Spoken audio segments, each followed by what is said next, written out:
sobre a parte mais técnica, eu vou tentar falar o outro lado da história, assim, um lado mais... Eu concordo plenamente, achei ótimo ele falando que não deve ser essa coisa de vamos fazer o bem, etc. Isso é muito legal, mas é bom para nós. Você vai para o mercado, você vai falar, eu quero fazer o bem, eu quero ser acessível para todo mundo. Tá, e aí, qual que é o retorno disso? Quase nenhum. Né? Falar que vai fazer o bem não muda nada para as empresas. E, na verdade, eu vou apresentar um case que ainda não está no ar, mas eu não estou preocupado com o case, eu estou mais interessado nos aspectos no impacto, principalmente no impacto social desse case que a gente fez. Bom, jabazinho básico, né? Eu sou da Semantics, eu sou sócio proprietário da Semantics, a gente desenvolveu esse projeto lá dentro. E eu também sou da EXDA, acho que alguns de vocês conhecem. Só para ficar registrado. Por favor, participe e interage com o vídeo de ajuda. Bom, vamos lá. O Cláudio falou um monte de coisa que eu vou falar aqui, então eu vou pular algumas coisas que ele falou. Mas uma coisa quando a gente fala em acessibilidade, isso é uma coisa que eu considero uma verdade, mas alguém pode discordar, óbvio. Mas a gente pensa muito nesses caras, né? É o cego, é o cara com baixa visão, é o cadeirante, é o surdo, o mudo, é o cara que tem alguma limitação intelectual, etc. Então, são esses caras, né? O cara que tem limitação intelectual, epilepsia, doenças que causam algum tipo de situação convulsiva e não pode certas combinações de cores em certa velocidade que o cara passa mal, de fato. Então, dependendo da animação que você faça ou da interação que você faça, isso pode causar um problema para esse sujeito. Então, quando a gente fala em acessibilidade, a gente pensa muito nesses caras aqui. Eu acho isso totalmente errado. Eu acho que a acessibilidade é para todo mundo, inclusive essas pessoas. Não exclusivamente essas pessoas, mas inclusive elas. Então, eu considero que a acessibilidade é algo humano, não é algo para deficientes ou quem tem algum tipo de limitação. É para todo mundo. E aí, sempre que se fala em acessibilidade, eu gosto desse conceito. Não sei se vocês já ouviram, quem não viu, procure, é bem bacana. Chama Manifesto Cyborg, que foi, se não me engano, em 83, esse conceito foi divulgado por ela. Ela é uma professora, esqueci o nome, da Faculdade da Califórnia de Aula, a Dona Haraway. E no conceito de ciborgue, e aí eu acho interessante a gente começar a pensar quem é o deficiente na história, que é um organismo dotado de partes orgânicas e cibernéticas. E a finalidade dessa junção é melhorar as capacidades desse sujeito utilizando tecnologia artificial. O que é uma tecnologia artificial? Uma tecnologia que foi construída por seres humanos. Então a gente pode considerar que um macaco usando um toco para pegar alguma fruta, ele está usando, aquilo é uma tecnologia, isso é uma tecnologia natural. Quando a gente constrói alguma tecnologia, a gente amplia nossas capacidades, a gente está usando uma tecnologia artificial. E a maioria de nós aqui, pelo conceito da Dona Haraway, somos ciborgues, a gente usa óculos. Se a gente não tivesse óculos, a gente ia ter, quem precisa de óculos sabe que a vida ia ser bem complicada. Então, de certa forma, todos nós já somos um pouquinho ciborgue, porque a gente usa, só que não é um ciborgue como a gente fantasia no cinema, etc. Não é esse ciborgue. Né? Quem é o coitadinho aqui, já que ele é o ciborgue? Então, ele é um cara mega poderoso, etc. É da ficção? É. A gente tem um cara assim que não é da ficção. Está preso por outras questões, mas enfim. Não sei se vocês lembram dos Carpistórios, quando a Olimpíada de 2002, se não me engano, 2006, sei lá, esqueci, que ele primeiro foi barrado porque com as pernas que ele tinha, com a barriga que ele usava nas pernas, ele tinha vantagem sobre quem, enfim, não usava isso, mas ele também competia nas Paralimpíadas. Começa a ficar meio confuso, esse cara podia ganhar as Paralimpíadas e as Olimpíadas. Começa a ficar estranho essa coisa de quem de fato é o ciborgue da história. E a gente vai para coisas mais amplas. Por exemplo, a gente usa calendário o tempo todo no celular, no computador agora, para saber Isso é uma tecnologia artificial. E existem vários conceitos de que a gente está ampliando nossas capacidades cognitivas através do uso de tecnologia. A memória, por exemplo, é uma dessas coisas. Eu costumo dizer que minha memória não foi ampliada com calendários online. Ela sempre foi de lá. Eu esqueço, não sei das coisas se eu tiver um calendáriozinho no celular, todo dia de manhã eu acordo e olho o que eu tenho para fazer no dia, eu não sei. Então é bom a gente começar a elencar quem de fato é o deficiente aqui. A gente tem leis sobre isso, norteia muito bem, em termos legais, mas em termos conceituais, se a gente levar em consideração que eu falei, que a acessibilidade é para todo mundo, então todo mundo também pode ser um pouco ciborgue nesse sentido. E todo mundo precisa de acessibilidade.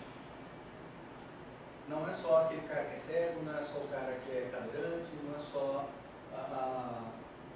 os outros tipos de limitações. Então, somos todos ciborgues. Então, eu estou considerando acessibilidade para todos nós aqui e para quem mais chegar, cego, cadeirante, com limitação motora, enfim, o que for. Então, vamos lá. Qual é o problema do case que eu vou apresentar? Para o banco. Não sei se vocês já viram, existe legislação, mas é uma daquelas leis no Brasil que ninguém... No Brasil é a lei que não pegou, né? Então, se você for numa agência, qualquer agência bancária, nem falar de algum banco específico, qualquer um, se você encontrar em São Paulo 5 agências, todos os bancos, que sejam plenamente acessíveis, você tem uma medalhinha. Porque a gente pode até pensar, não, mas eu tenho uma agência ali que tem rampa para cadeirante. Legal, o cara entra no ATM ali, no autoatendimento. Como é que ele entra para falar com o gerente? Tem que passar na porta giratória. Cadeirante não passa em porta giratória. Então o que ele tem que fazer? Tem que dar a volta, geralmente entrar pela entrada dos fundos, passar por uma revista manual do segurança. Então o segurança vai de fato levantar ele, botar a mão embaixo dele, apalpar ele inteiro para ver se tem alguma arma ou outra coisa assim. É extremamente incômodo. Então imaginem vocês como é estressante para um cadeirante ir ao banco. Ir ao banco já não é legal. A gente só vai ao banco quando não tem mais o que fazer. Imagina para um cara desse que ainda tem que dar a volta e ser apalpado todo para entrar. Então, para uma instituição bancária, já que essa acessibilidade física é uma lei que não pegou, para qualquer instituição bancária, eu vou fazer o papel de advogado do diabo agora, é muito caro.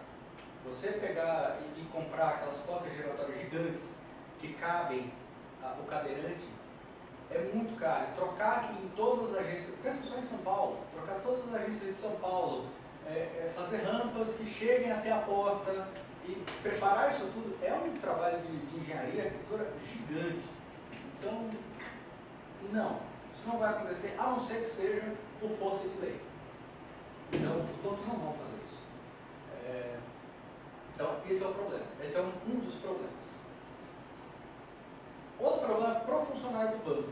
Tem um caso muito interessante que a gente ficou sabendo quando estava fazendo o projeto, que era o seguinte: tinha um gerente de um banco, de uma agência, né, que era atendimento de pessoa física. Esse gerente ele tinha um irmão que era surdo. Então, esse cara, ele era fluente em Libras. Enfim, ele era totalmente fluente em Libras. Só que nos bancos, na instituição bancária, não tem regra nenhuma de você ter pelo menos um funcionário fluente em Libras ou treinado para atender quem é deficiente ou limitação intelectual. Não existe. Então, se tiver, tem. Se não tiver, ok. E o que acontecia? Esse cara, por ser fluente em Libras, obviamente todo mundo que era surdo queria ter ele como gerente. Ou às vezes o cara tinha um outro gerente, mas esperava para falar com ele. E aí contaram pra gente um caso muito interessante, que esse cara, um belo dia, tinham 5 pessoas na fila para ser atendido, gerente de pessoa física, e 10 pessoas para ele atender. Só ele. Porque o surdo, quando ia tentar se comunicar com alguém que não entendia Libras, e ele não tinha fluência na leitura labial, o que é muito comum, ele tinha como se comunicar com o sujeito. Então, esse cara que era, teoricamente, um bom funcionário e ele tinha uma qualificação além do que ele poderia, do que ele deveria ter como obrigação, ele acabava sendo punido, que ele tinha que atender muito mais gente, ele ficava sobrecarregado. E aí, quando esse cara saiu dessa agente, foi transferido para outro, ficaram vários surdos órfãos, porque os caras iam lá e cadê o fulano? Ah, não tá mais aqui. E aí? Por onde é que ele foi? Eu vou para lá também.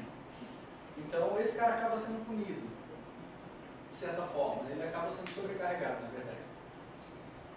Então, para todo mundo, o que acontece e o problema que estava instaurado era, para quem precisava de algum tipo de acessibilidade um pouquinho além do básico,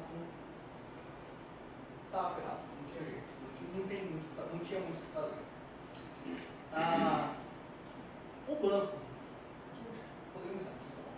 O banco, em si, ele precisa saber uma coisa.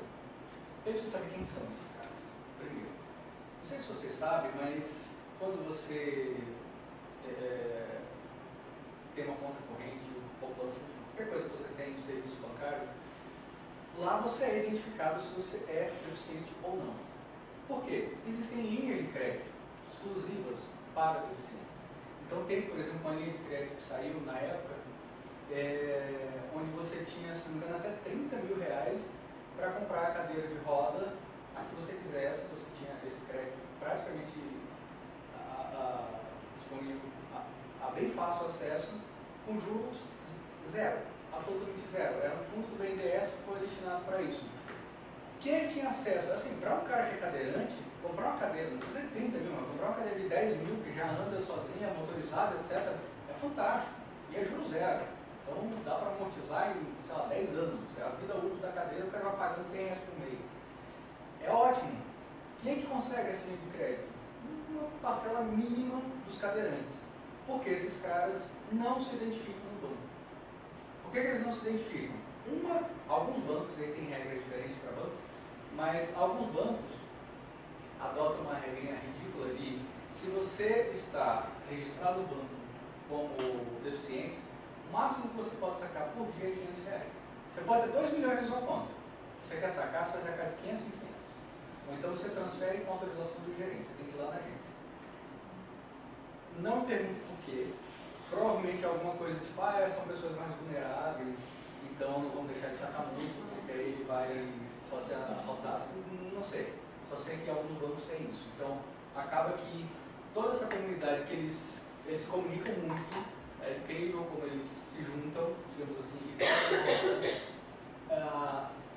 não quer se identificar como deficiente em instituições bancárias.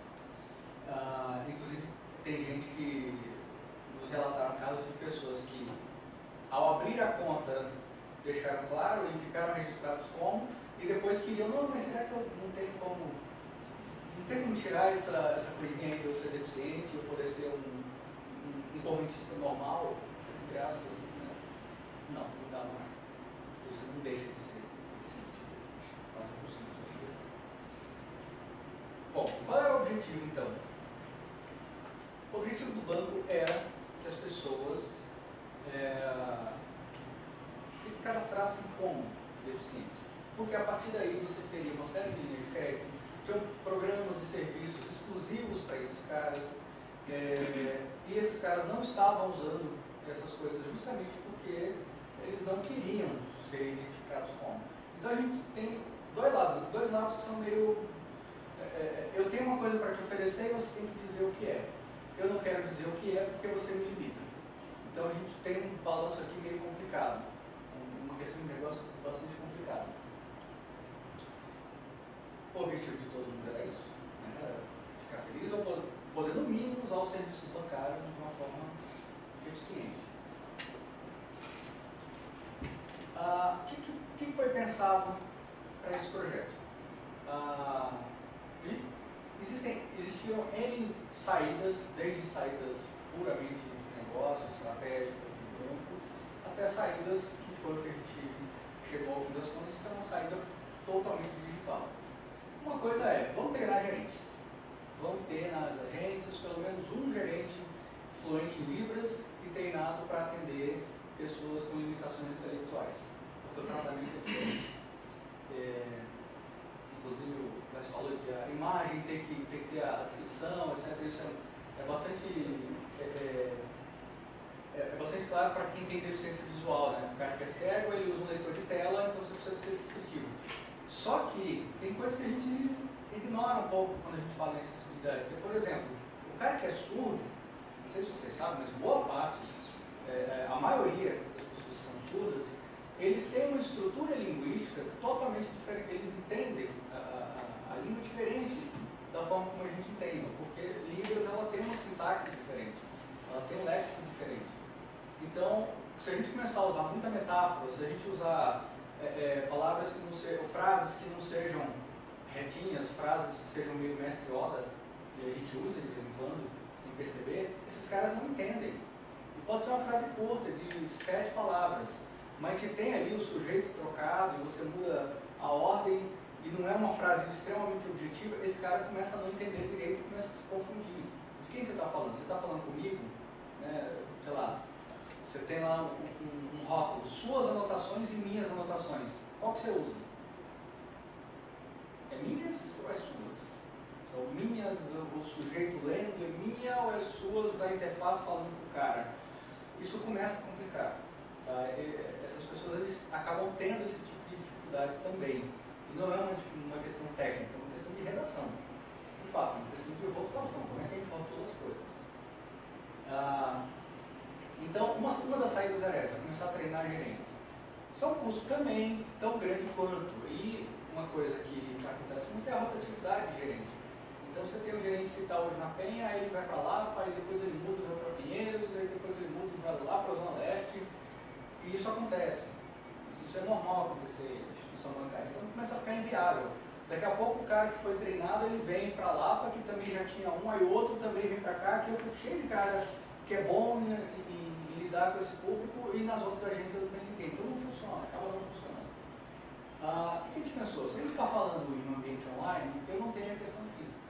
Eu não preciso ter essa acessibilidade física para funcionar um internet banking ou uma plataforma online. Mas eu preciso ter o atendimento da mesma forma. Então o cara que vai atender online, ele precisa de um treinamento sobre limitação intelectual, como é que ele se lida com esse público, que é um público e tem correntista que e resolve a vida dele toda, por exemplo, pessoas que têm síndrome de Down. Ele precisa ser treinado em Libras para poder lidar com pessoas que sejam surdas. E também para pessoas que sejam surdas, ele tem que ter um treinamento sobre essa objetividade na comunicação. Não dá para simplesmente achar que ou, por exemplo, se você for fazer o atendimento por chat, não adianta achar que você vai falar igual como você fala com uma pessoa que não é surda, você vai falar igual e vai funcionar a comunicação. Não vai. A comunicação é bem diferente, você tem que ser totalmente direto, não pode ter figura de linguagem, não pode ter metáfora, tem que ser curto e grosso e o cara vai entender bem e vai ficar feliz assim. Então, qual foi a saída que a gente chegou? Bom, se online vão treinar 10 gerentes no Brasil, não importa onde esse cara está, ele vai fazer o atendimento online. É o sonho de todo mundo, né? Porque quando a gente começou a pensar isso, eu pensei, esse é meu sonho. É poder estar de casa lá e acessar, eu estou na fila, beleza, a fila vai demorar 1 hora, tá bom. Pode demorar 1 hora, deixa o browser aberto aqui, vou fazer minhas coisas e eu vou ser atendido pelo meu gerente de onde eu estiver, de casa, escritório, sei lá. É impossível, porque se a gente libera isso, todo mundo vai querer fazer. Então a gente começou a pensar uma série de saídas. Primeiro para você ter acesso a esse gerente online, primeiro você tem que ser cadastrado como deficiente. Então, isso é muito fácil, para o banco é muito fácil. Você tendo a agência em conta, eu sei se o cara é ou não.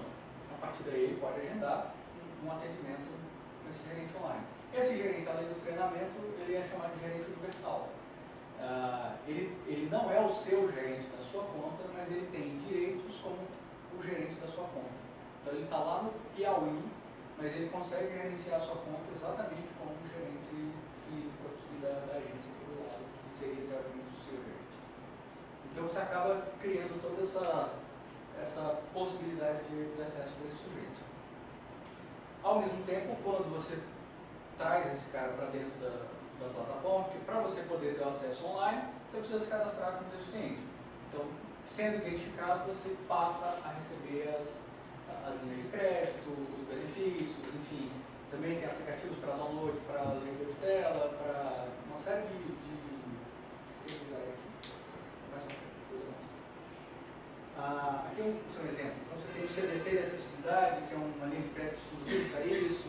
Tem telefone para deficiente auditivo, não sei se você já viu como funciona, mas tem uma linha de crédito para isso, tem um pacote de acessibilidade. Então são produtos e serviços que são exclusivos para esses casos e eles não usavam. E aí vem a parte que eu acho realmente interessante. Quais são os impactos que a gente tem a partir daí? Tem até impacto que eu coloquei aqui, por exemplo, mobilidade urbana. Para um cara que é cadeirante, ele não vai num carro normal. Geralmente ele vai num carro maior, geralmente ele precisa de um tempo para sair, para montar a cadeira, ou para ele se segurar se ele for forte, ou alguém carregar esse cara e botar na cadeira, enfim. Geralmente ele vai acompanhado, então ele acaba indo para o trânsito, tomando tempo de todo mundo. Não que ele tome mais tempo de todo mundo, mas ele participa do trânsito que a gente puder, a gente sabe que é melhor. Então até em questão de mobilidade urbana a gente gera um impacto positivo. Então, impacto positivo para pessoas que sejam cegas e de baixa visão. Ele consegue acessar normalmente porque aí você prevê uma interface que provê vídeo. Então, para o sujeito que tem limitação motora, por exemplo, e não consegue digitar, o vídeo resolve. Uma espécie de Skype ali, então resolve.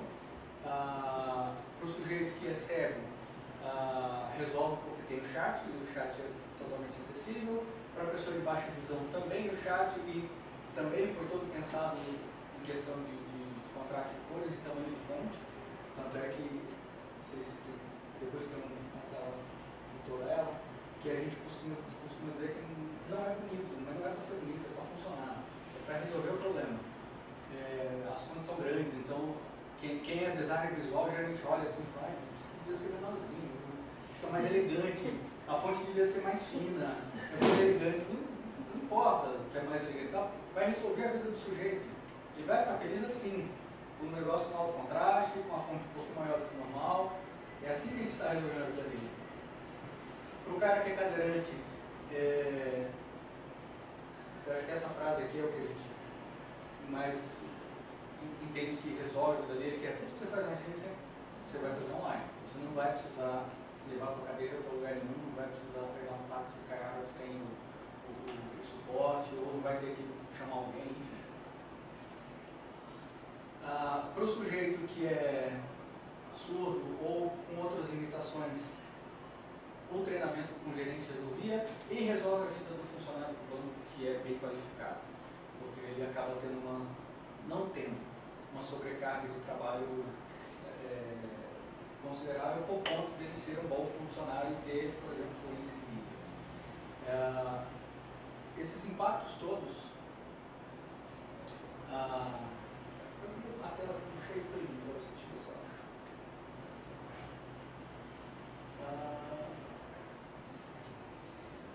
Só para deficiência visual, por exemplo, além do gerente online, tem o Virtual Vision, que é um aplicativo, chave de segurança especial para esses caras, tem um mapa descritivo de toda a conta do sujeito, do extrato, enfim, de toda a movimentação bancária, aplicativo de leitura no celular, tem um aplicativo exclusivo para celular para quem é cego, por exemplo, que não, se o cara é cego ele não precisa de tela, né?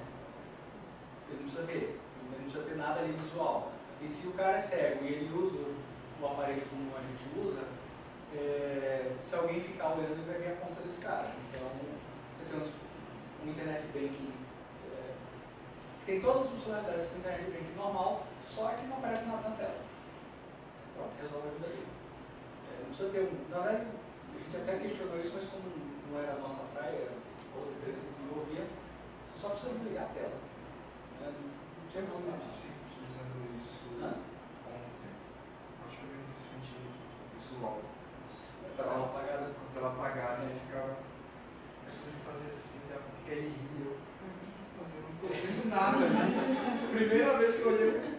sabe que a tela está apagada, mas aí depois de um tempo você percebe que de fato estava navegando.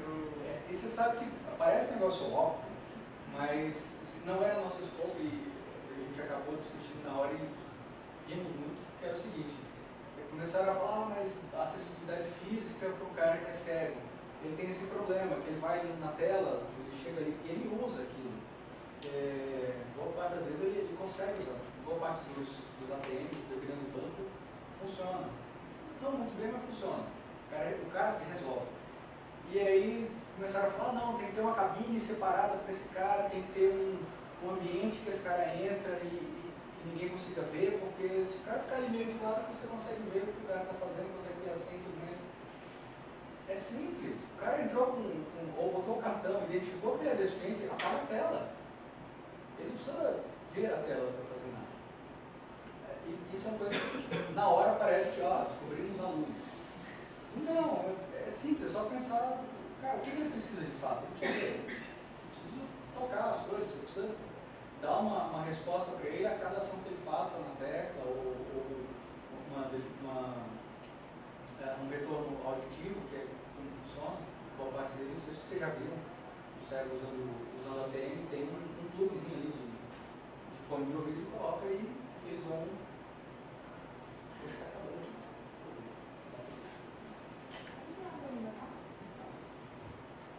Acredita? Deu 6% atrás, essa tomada está funcionando.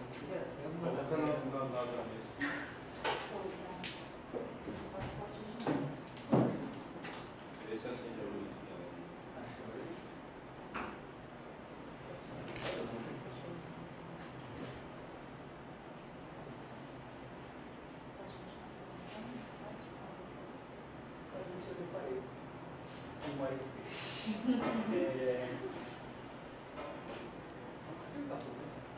Das telas, enfim.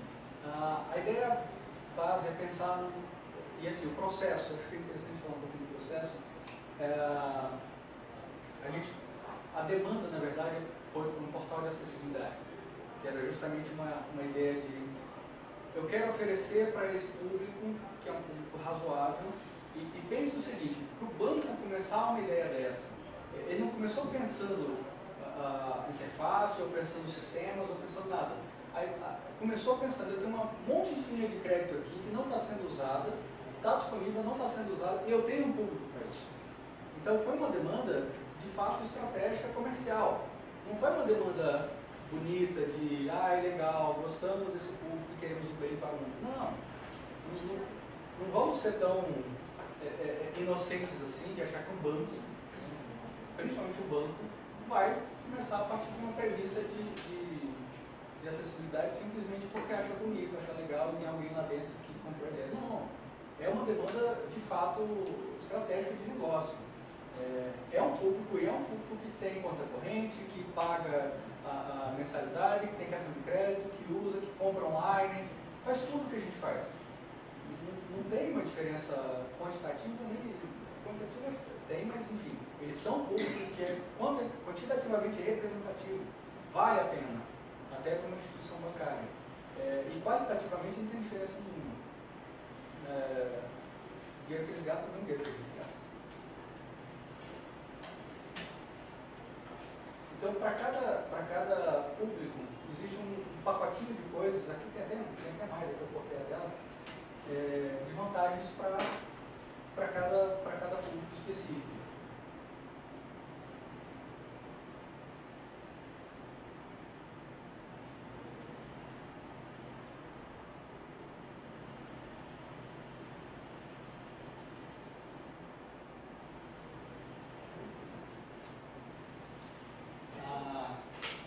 Então, eu acho que, em termos de processo que eu tinha começado a falar, é interessante a gente começar a pensar a coisa, não pelo lado bonito da história, mas começar a pensar a coisa como é um público que eu quero atingir, é um público que gera negócio e é um público rentável.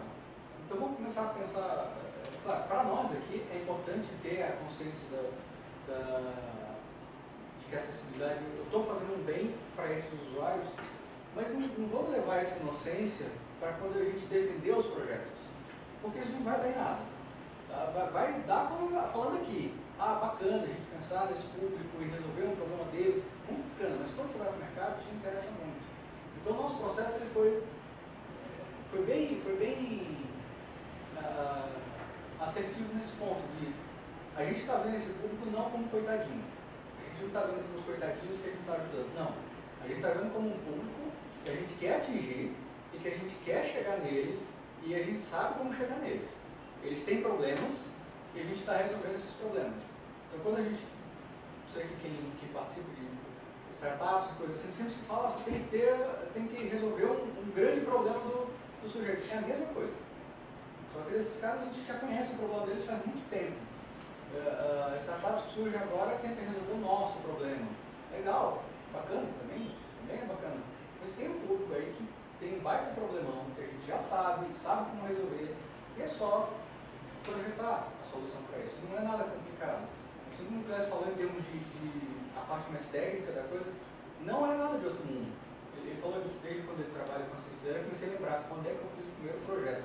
Eu não lembro se foi 2004, 2005, que foi quando saiu, acho que a primeira prorrogação da lei, porque a lei foi prorrogada várias vezes, né? Não sei se foi a primeira ou a segunda, que o Banco Central queria todos os documentos históricos deles, que eram HTML tosco, tiveram que fazer queriam se adequar à normativa que saiu, e aí, se eu não me engano, a gente tinha estimado em mais ou menos 10 mil páginas de ajustes, correções em cima de 10 mil páginas de documentos históricos, um monte de tabela de índice fiscal de todos os tipos possíveis, tudo isso tinha que ser acessível até, se não me engano, era fevereiro, março, até o final do ano, tudo tinha que estar 100% acessível. Foi uma equipe enorme, eu participei do começo das definições básicas, depois entrou uma equipe para ficar fazendo esse trabalho de formiguinha, página por página, ajeitando o trabalho danado, mais de um ano. Eu imagino como não vale a pena, de fato, refazer, vou pensar desde o início. E aí, pensando em processo, aqui a gente não entrou em código. O nosso trabalho não entra nesse aspecto de código. Isso foi outra empresa que fez a parte de codificação. Mas em termos de acessibilidade, pensando só em aspectos visuais, o contraste foi o que a gente levou em conta o tempo todo e a própria plataforma, o portal do banco não era 100% acessível. Mas se a gente está falando de um portal de acessibilidade, dane-se o resto. Esse aqui, no mínimo, tem que ser acessível. A gente gerou recomendações gerais, mas isso aqui tem que ser acessível. Então, tinha até questões muito curiosas, por exemplo, o banco tem um manual, um guideline de interface muito bacana, muito bem feito.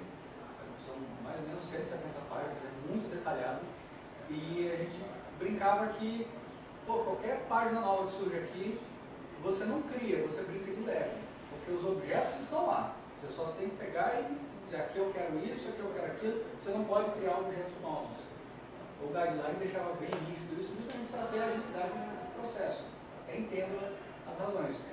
Mas uma coisa curiosa é que aqui, está aqui. Não tá. Não tem. A gente tinha uma tela aqui que você tinha um slider, né? Então você tinha uma informação que ela podia passar, enfim. E existiam as setinhas laterais, né? Para você navegar no slider, aí tinha tamanho PMG. O G não era acessível. O PM eles falam, o P era meio pixel. O M era só para dizer que está ali. O G, teoricamente, começava a funcionar, mas ainda assim era muito pequeno. Para quem tinha limitação motora, aquilo era impossível de usar. Então a gente acabou recriando boa parte dos elementos de interface do guideline. Morrendo de medo de levar uma lavada. Qual é a tua? Segue o nosso guideline. Eu acho que aí é o momento sim da gente brigar. Aí é o momento em que a gente tem que se impor no sentido de isso aqui não é acessível. Se eu estou fazendo alguma coisa, eu estou levando a acessibilidade como um dos princípios, no mínimo tem que ser acessível. Então, essas soluções todas, essas possibilidades todas que a gente tinha para atacar, nortearam o projeto. E, assim, se tem alguma coisa que eu acho importante a gente pensar quando fala em acessibilidade, é não considerar esses caras como cuidadinhos. considerar, ou inferiores, ou menores, enfim, eles têm tanto poder aquisitivo quanto a gente, eles vão usar cartão de crédito, vão usar a conta bancária da mesma forma que a gente, eles compram da mesma forma que a gente, eles usam com as limitações dos e-commerce nada acessível, mas eles usam e compram coisas, eles dão um jeito de comprar mesmo que os e-commerce horríveis de se usar em inteligência artificial. E a gente considerar esse público mais como mais um público, e não como um público segregado. A gente tem limitações? Tem. Testar isso aqui é muito difícil, é bem mais complicado. Como a gente estava falando aqui, não dá para gerar uma ferramenta de prototipagem e testar com cérebro, por exemplo. Já tentei fazer isso, não dá. As ferramentas que geram código automatizado não geram código decente para você testar. Então você tem que gerar ou partir para o HTML de fato, fazer o HTML e aí testa em cima, ou então você testa só alguns aspectos, como por exemplo o sujeito que navegue usando algum dispositivo assistivo de controle de cursor, de mouse, enfim. Mas se o cara for navegando por tab, usando atalhos, não vai funcionar. E praticamente nenhuma ferramenta, pelo menos que eu conheça, dá essa possibilidade de a gente fazer, gerar o protótipo e testar esse protótipo. O que a gente consegue testar são questões visuais mesmo, contraste, o tamanho dos objetos para que eles sejam acessíveis a quem tem limitação motora, etc. E limitação motora também não pensa só o cara que tem lá o braço quebrado e não consegue mexer. Não, pense numa pessoa de 50 anos que já não tem tanta destreza, ou alguém que tem ou já teve algum tipo de doença, sei lá, reumatismo. A maioria das pessoas idosas tem. Eles não conseguem mexer rápido, nem de forma tão ampla quanto a gente. Isso ainda, e esse cara também compra online, esse cara também consome. E esse cara tem que ser considerado, não é algo segregado, não é algo que vamos pensar nesse cara agora, não, ele faz parte do processo como todo. É isso que a gente tinha para dizer para vocês.